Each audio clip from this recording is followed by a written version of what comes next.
Welcome to this edition of Capital Dateline, the award-winning statewide public affairs show, reaching 6.4 million cable households on Fox Sports Sun. Capital Dateline brings you interviews with Florida's leaders, whose decisions and opinions touch your life every day, from the governor and legislative movers and shakers to the media and public educators. And now, the cable industry of Florida and the Florida Cable Telecommunications Association are pleased to bring you Capital Dateline.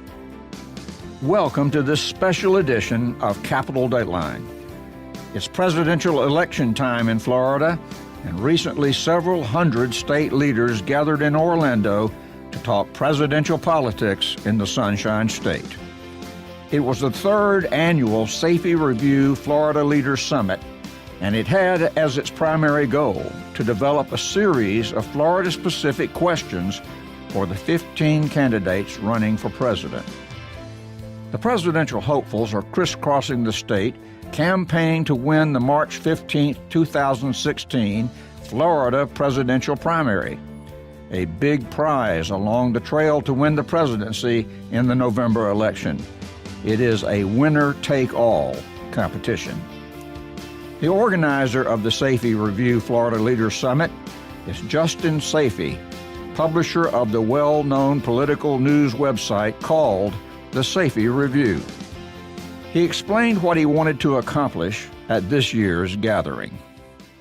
So my hope is that we will be able, as Florida's leaders, to put Florida first and to put together a presidential agenda of Florida-specific issues that we can put on the agenda of the presidential candidates, so as they're coming through Florida, they will know what's important to the state of Florida if they want to get our votes. You're looking for policy recommendations, correct? That's correct. This year, we want the panel discussions that are going to be taking place on the education and economy and water and healthcare and the transportation and those types of issues. We want them to look at these issues in the context of what's Florida's relationship with the federal government? What can a president of the United States do to help the state of Florida? Let's talk a little bit more about the actual process. You'll have the breakout groups. Take it from there. How will you develop the policy recommendations and in the conference, and then go from there, getting those policy recommendations to the presidential candidate? Sure. The attendees at the summit will sit at round tables, and they're going to ask themselves, what question we want to put to the presidential candidates on our issue. So at the end of the summit, we're going to have a presidential questionnaire, and we're going to pose questions that the summit attendees put together. We're going to pose those questions to the presidential candidates, and the answers that we get back from the presidential candidates, we're going to publish on SayfieReview.com.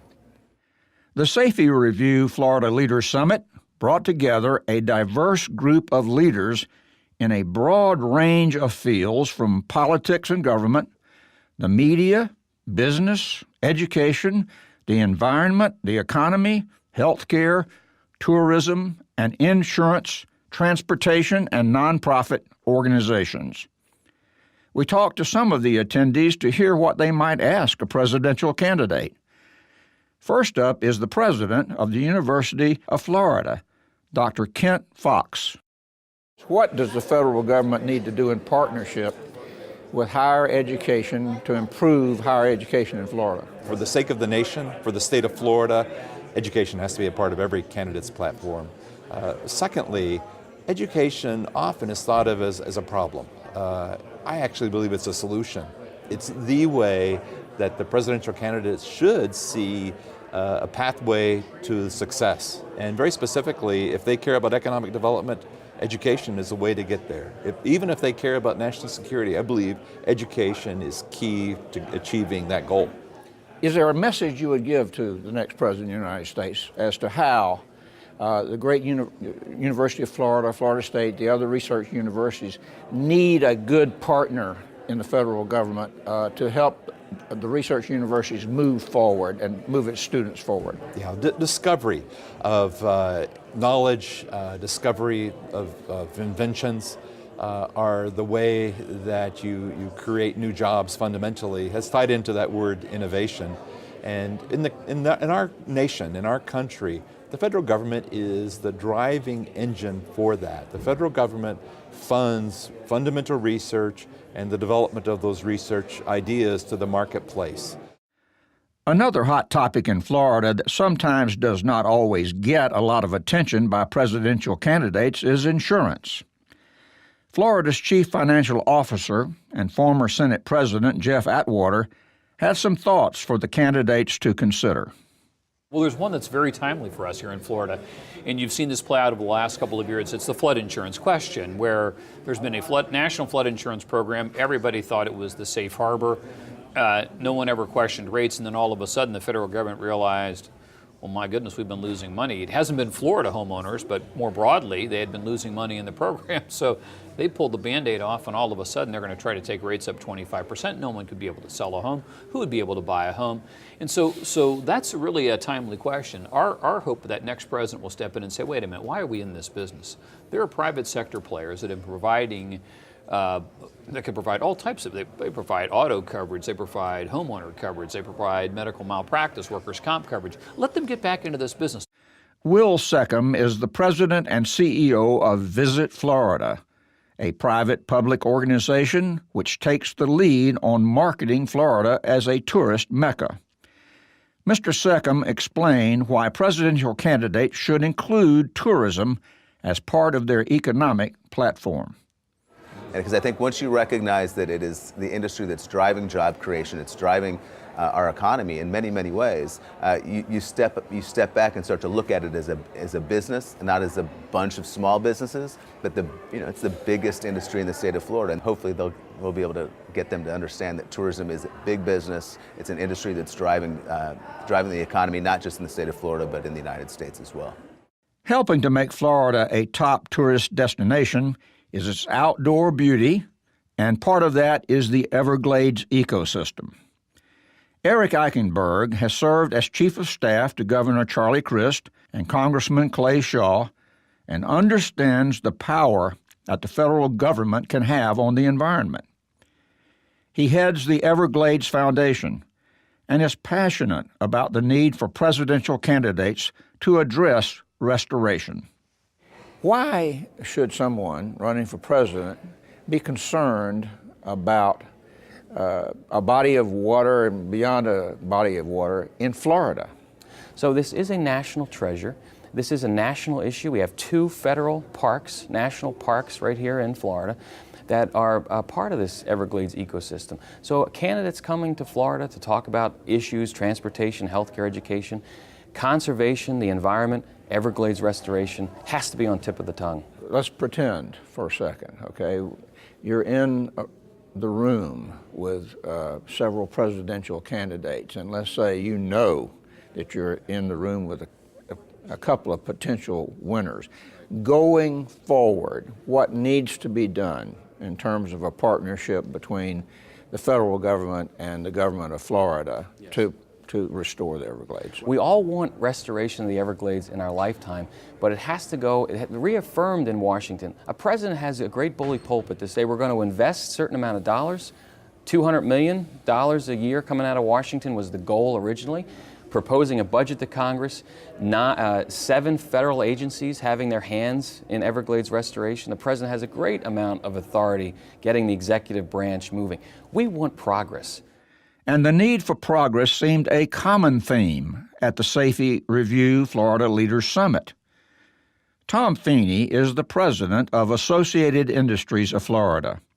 A former congressman and Speaker of the State House of Representatives, he wants the federal government to help Florida's economy to address the needs of Florida ports and other infrastructure.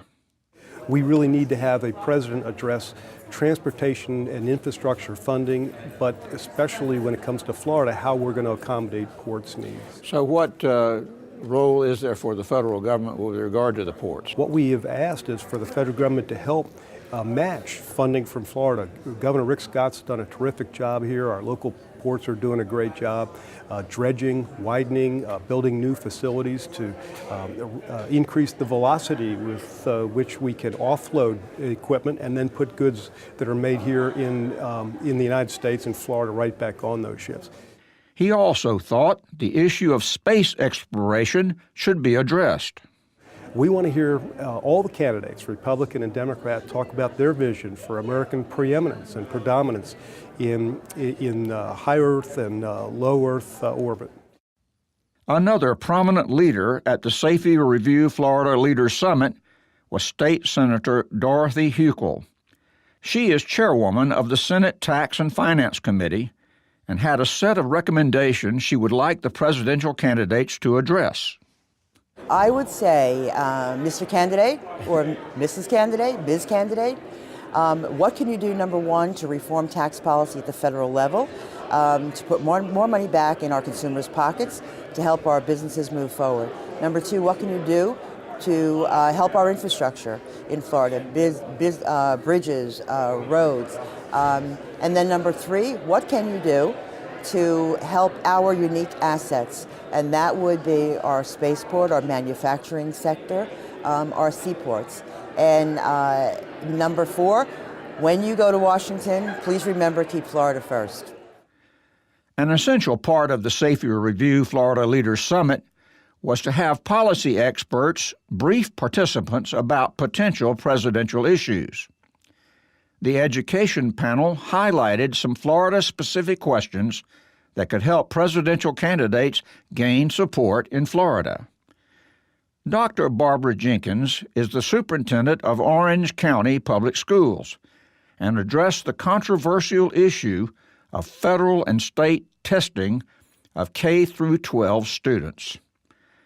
Dr. Jenkins believes the testing has had good intentions, but more and more states are asking for waivers from the standards.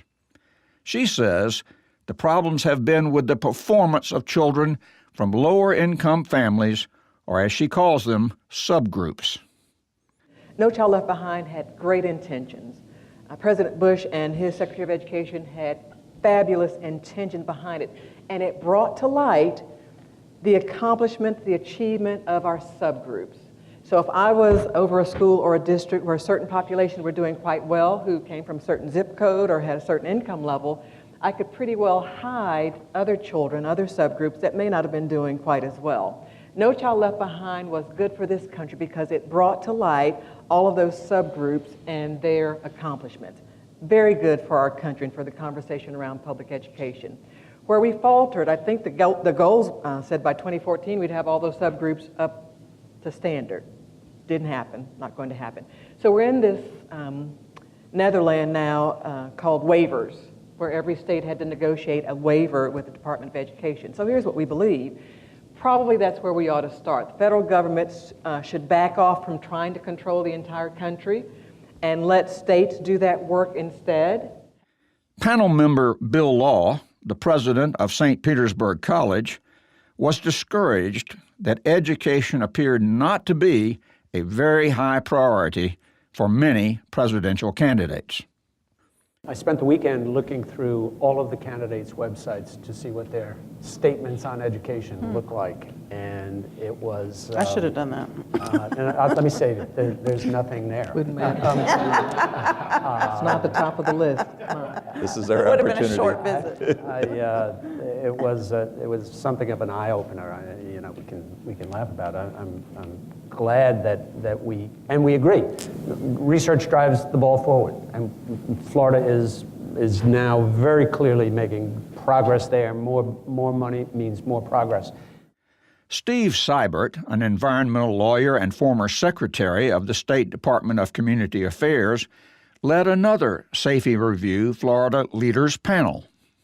Our task is a little different than Justin usually gives us. This one is very specific. If Florida is the indispensable state, what should we be telling presidential candidates matters to us as it relates to water? Panel member Don Tonsmeyer wants the next president to rebuild the Herbert Hoover Dike. I think this request is important for two reasons. Public safety. In the wet year that we had in 2013, we were experiencing boils, water essentially coming under the dike up around Clewiston, so the water was undercutting the dike. If the dike fails, we have thousands of Floridians which will be washed away again. As it relates to water, If we have a stronger Herbert Hoover dike, the Army Corps of Engineers has much more flexibility in how to operate the Lake Okeechobee system to benefit the environment.